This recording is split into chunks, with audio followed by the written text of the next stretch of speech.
안녕하십니까. 황금빛 세상TV의 가샤방입니다. 여러분들, 토지를 구입한 후 어떤 목적으로 구입했습니까? 잠시 전한 말씀 듣고 옵니다.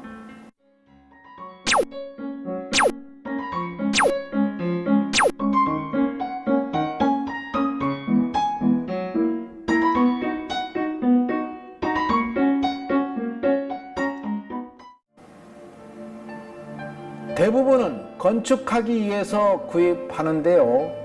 그럼 건축하려면 어떤 땅이 좋은 땅일까요? 그것은 바로 같은 면적을 구입을 해도 더 큰 규모로 건축해야 좋은 땅일 것입니다. 그런데 일조권 사선 제한 때문에 건축하는 주택의 종류에 따라서 건축 규모가 달라지게 됩니다. 그래서 오늘은 일조권 사선 제한에 대해서 종합적으로 정리를 하고 프리지 프로그램으로 브리핑을 해보도록 하겠습니다. 자, 화면을 보시죠.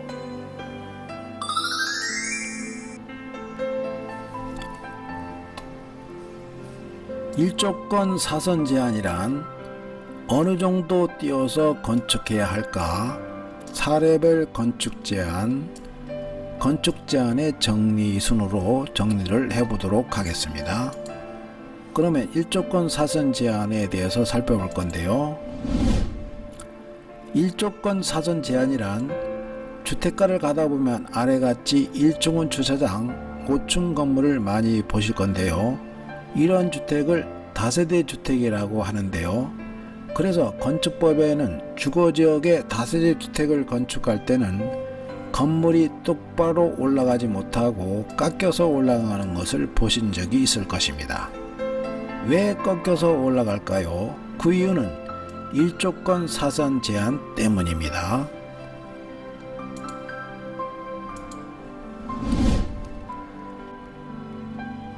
일조권 사선 제한이란 전용 주거지역이나 일반 주거지역에 건축할 때는 전북 방향 인접대지선 경계선에서 일정한 거리를 띄워서 건축해야 합니다. 그 이유는 햇빛 받을 권리를 남쪽 집에 줘야 되기 때문입니다. 준주거지역이나 일조권 사선 제한이 없고요. 당연히 주거지역이 아닌 상업지역과 공업지역은 해당 사항이 없습니다.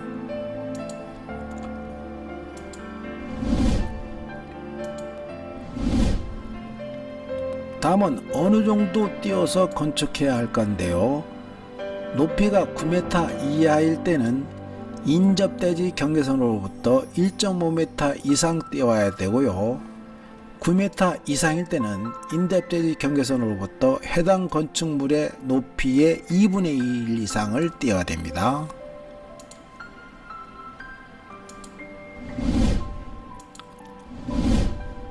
다음은 사례별 건축 제한을 보실 건데요. 5가지 사례별로 정리를 해보도록 하겠습니다. 북쪽에 이웃집 땅이 있는 경우의 사례인데요. 왼쪽 그림에서 보면 내 집에서 북쪽의 이웃집은, 내 땅에서 이웃집은 북쪽이지만 이웃집에서 내 집은 남쪽이 되게 됩니다. 그래서 이웃집은 햇빛 받을 권리를 일정한 정도로 줘야 하기 때문에 일조권을 적용받게 됩니다. 그래서 인접대지선에로부터 1.5m만 띄우면 9m까지는 일조권 사선 제한 받지 않고 똑바로 올릴 수가 있습니다.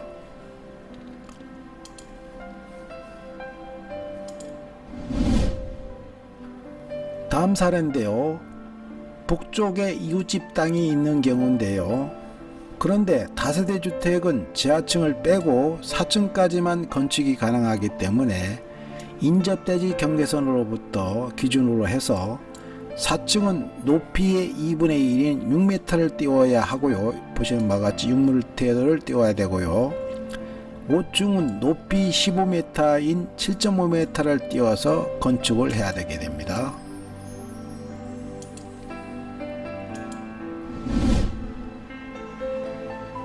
이번에는 북쪽에 도로가 있고 보시는 바와 같이 도로가 있고 공동주택을 건축하는 경우를 보겠는데요.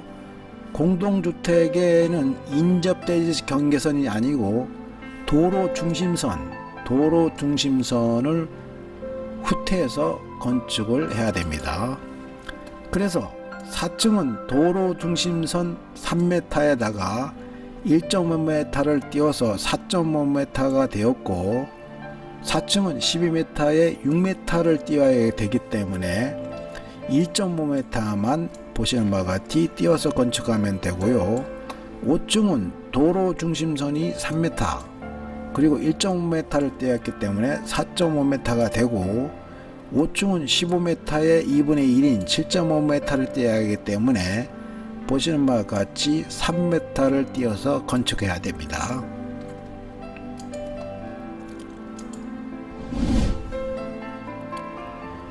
이와 같이 북쪽에 도로가 있는 경우에는 북쪽에 이웃집에 땅이 있는 경우보다 덜 깎여서 건축할 수 있는 것을 알 수가 있습니다.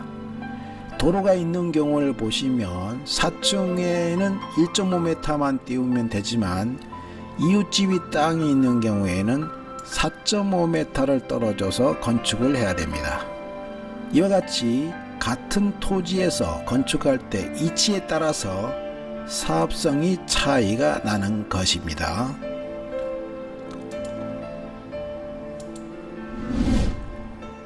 이번에는 북쪽에 도로가 있고요.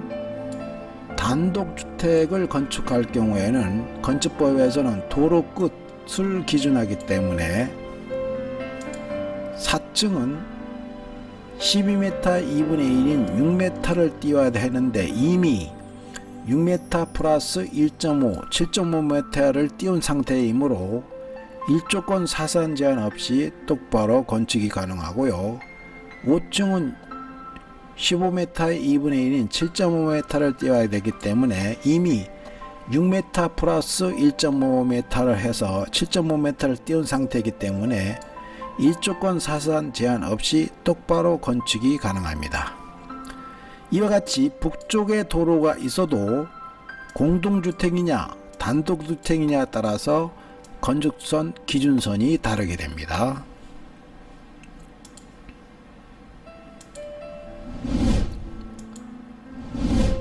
네 번째, 사례별 건축 제한에 대해서 정리를 해보면 북쪽에 땅이 있는 경우에 건축물 높이가 9m 이하일 때는 인접 경계선으로부터 1.5m 이상을 띄워야 되고요.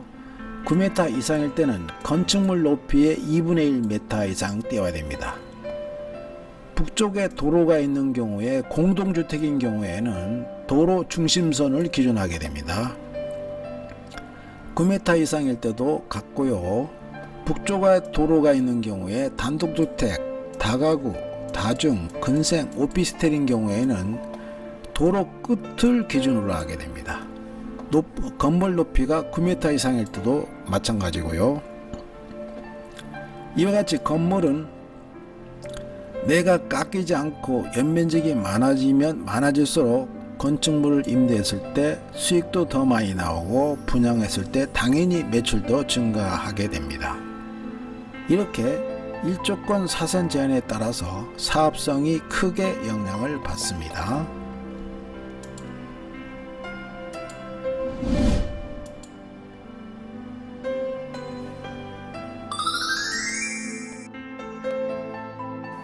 이상으로 일조권 사선 제한에 대해서 종합적으로 정리를 해 봤는데요. 지금 단독주택을 갖고 있거나 주택을 매입해서 철거를 하고 신축하시려는 분들은 반드시 내 땅의 일조권 사선 제한에 어느 정도 영향을 받는지 체크해 보시기 바랍니다. 왜냐하면 일조권 사선 제한에 따라서 건축물 규모가 결정되기 때문입니다. 그래서 여러분들이 사업성을 결정할 때 일조권 사선 제한이 굉장히 큰 영향을 미치니까 꼭 한번 다시 체크해 보시기 바랍니다. 다음 편을 예고하겠습니다. 다음 포스팅은 2022년까지 2년 내 상가주택을 매각해야 한다라는 내용을 가지고 종합적으로 정리를 해보도록 하겠습니다. 다음 편을 시청하시려면 구독하기, 좋아요, 알림해야 하는 거 모두 아시죠? 네, 오늘 정보 많은 도움이 되셨습니까? 앞으로도 이런 정보를 계속 받아보실 분은 아래 구독하기를 눌러주시면 알차고 좋은 정보로 보답을 하겠습니다. 감사합니다. 화면 왼쪽이 황금빛 세상에서 추천한 동영상이고요. 화면 오른쪽이 구독하기 버튼입니다. 구독하기 버튼 많이 눌러주시기 바랍니다.